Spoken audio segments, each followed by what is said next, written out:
What is going on, Governor? It's Chisgule here, and today we're going to reveal our allies and opponents for Light and Darkness KvK Season 4, and there's already crazy drama, so you're going to want to stick around to the end of this video, because just to give you a taste of what's about to happen, we'll bathe in the blood of our enemies. You'll see what I'm talking about.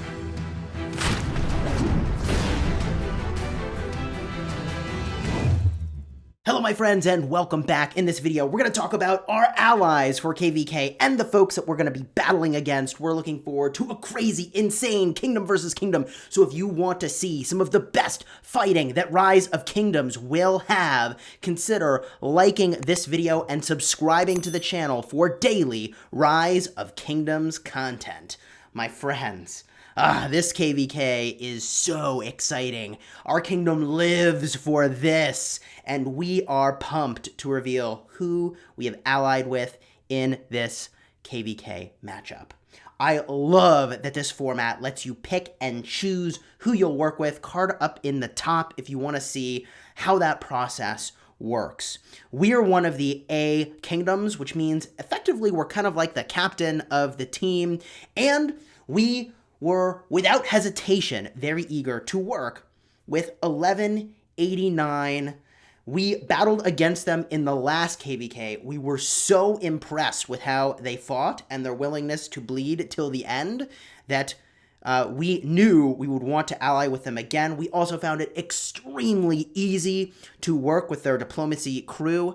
We knew that was a group we were going to be very eager to work with in a Light and Darkness KvK, and we're very happy to have that opportunity. The next group that we are really pumped to be partnering with in this kingdom versus kingdom is none other than Ark of Osiris Season 1 Phenomena and Sensation, Kingdom 1096. You would recognize them as 96RZ. That's right, the exceptional Ark of Osiris Season 1 sensation. We're allied with them in this KvK, which is very, very exciting. We go through a lot of rigor when we evaluate kingdoms that we would want to work with. And not only do they have a solid reputation, but their data matches as well. And we'll be talking a bit about data in the moment. Another kingdom that was brought to the table actually by 96 was Kingdom 1264. They had worked with them in the past, and when we started to chat, we really hit things off, made a lot of sense to continue that partnership, and that became the 4 kingdoms working together as the side of light in this Season 4, Kingdom versus Kingdom. Our opposing kingdoms include 210, 115, 227, and 258. I want to say that we had the true pleasure of talking with so many kingdoms that were really exceptional. It was very, very hard to choose who we ultimately were going to ally with for this kingdom versus kingdom. And as it turns out, we had been very far along in conversations with 115, but it was ultimately decided that we were not going to ally with them, and they are on the opposing side. Now, the drama that I hinted to earlier on in this video was that they sent out a kingdom mail that, at best, mischaracterizes things that I did or did not say, but I honestly don't even remember saying that, and when I looked through our diplomacy chat, I was kind of surprised that I didn't see anything at all resembling how I was represented in this mail that went out to their kingdom. Because I actually thought 115 was really easy to chat with. I thought that they would be a great kingdom to ally with, and I mean, it's written down in our Discord that we have no bad choices. There were a lot of really great kingdoms that we were looking at. So, anyways, I guess they felt a little differently at the end of that exchange. Allow me to read this kingdom mail, and I'm going to channel my inner Skeksis from Dark Crystal. If that's a TV show you've seen, you'll know exactly what I'm talking about. If you haven't seen it, it really doesn't matter.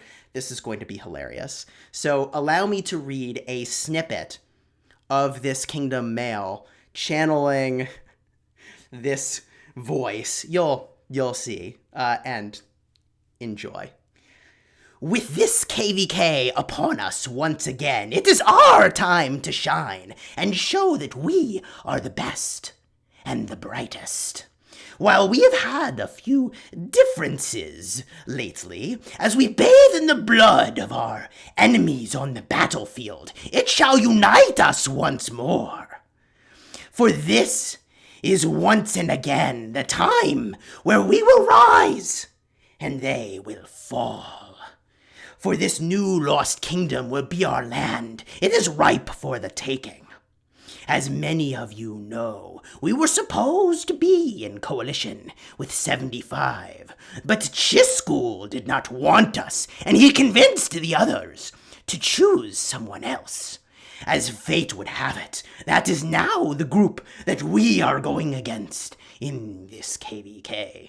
For they are the light, and we are the dark. We shall drag them into the depths of our eternal darkness and slaughter them there. We shall lead them to their doom, much as the black wolf stalks and devours the white lamb, and we shall be their demise. Let us rise together and make certain they regret choosing anyone over us. Oh, that was really fun. Yeah, that was the Kingdom Mail. And I was like, how is this a thing? That's not at all what I communicated, I thought. That's not at all how I represented our position. I thought they'd be really great allies. But you know what?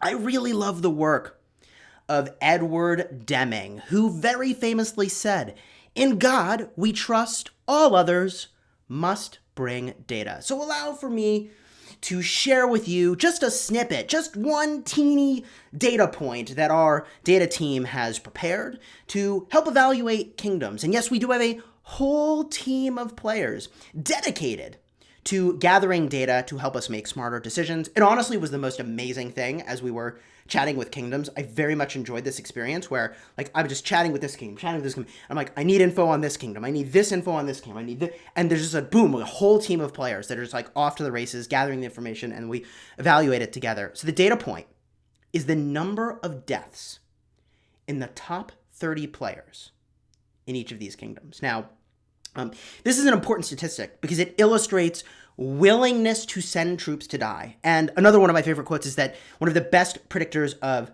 future behavior is past behavior. We've sent our troops to die many, many times, and that showed up big in the data. The number 3 kingdom in our entire collection of kingdoms here for this KvK is on our side. We have the number 1, number 2, and number 3 for number of deaths in the top 30, and that was around 85 million. And the number of dead troops that live in 115's top 30 players was much lower. That number was 44, almost 45 million. The highest for the opposing side's coalition is, of course, in 210, which is their A team, with 85 million dead troops in their top 30. But when you look at Kingdom 75's top 30, and you look at the number of dead troops we've got, we have over 205 million dead troops, which means that either we have already lost all our troops and we haven't rebuilt them, or I can tell you what that actually means. It means we're very comfortable with our troops dying and we'll retrain them after they die. So this KvK is going to be really exciting. I love that there's already some drama. I hope that the folks in 115 don't mind that I read the mail that way. They probably will, and I do apologize, but come on. This, that totally mischaracterizes, I think, what I said. That, or if I said something in some back channel, you just totally outed your spy, and that's something for me to know, and for you to know, and for everybody else to go, I wonder what's going on here. This is going to be really spicy, because my friends, it will be. If you're enjoying this, and you like the Daily Rise of Kingdom content, consider subscribing, because this is going to be a really juicy KvK. I hope you're all doing great and staying healthy and safe wherever you are. And until next time, my friends, you have fun smashing the kingdom. Ah, yes, you're still here. Consider subscribing by clicking on my head or watching one of these other fine videos. Yes, I'll wait. Click on one of them.